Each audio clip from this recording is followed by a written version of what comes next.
হে WhatsApp guys, কি খবর সবার? আশা করি সবাই ভালো আছেন। তো গাইস, আমি আমার গাড়িটা নিয়ে চলে আসলাম খুঁড়ি করতে। তারপরে গাইস মেকারে চলে আসলাম নিয়ে দেখাবার কারণে।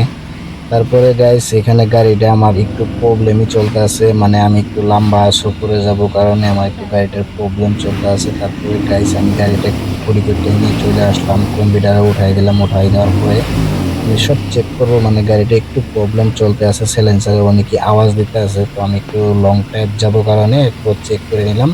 তারপরে গাইস আমি গাড়ির সামনে ইঞ্জিনটা খুলে রাখছি, মানে সব কোনো স্টার্ট করে রাখছি, সাউন্ডটা কিরকম হয়, মানে সাউন্ডটা অল্প প্রবলেম দিতে আছে। তারপর কারণে আমি গ্যারেজে নিয়ে চলে আসলাম। তারপরে গাইস আমার মানে অল্প প্রবলেমই চলতে আছে, মানে সাইলেন্সারের আওয়াজটা কিছু বেশি একটা ভালো না, মানে অল্প প্রবলেম চলতে আছে। তার কারণে আমার নতুন একটা সাইলেন্সার কিনে আনতে হবে। তো গাইস আমি অলরেডি নতুন সাইলেন্সার কিনে আনলাম, আনার পরে তারপরে লাগাইতে দিলাম। তো তারা লাগাইতে আছে সাইলেন্সারটা। তারপর গাইস আমার সাইলেন্সারের খরচা হয়েছে 5,000 টাকা। আমার মাথাটা ঘুরাই গেছে অল্প দিনের ভিতরে, মানে সিলেন্সারে কিবা প্রবলেম হয়েছে। তো নতুন সিলেন্সার লাগাই দিলাম। তো গাইস এখন সিলেন্সার লাগানোর পরে গাড়ির কোনো প্রবলেম নাই, তারপরে একদম ভিন্ডা চলতে পারবো, কোনো টেনশন নাই। আর যত কিবা প্রবলেম আছে মানে সব সলভ করে নিলাম। তারপরে গাইস অনেক ভালো লাগলো, এখন বর্তমান টেনশন নাই আর গাইস।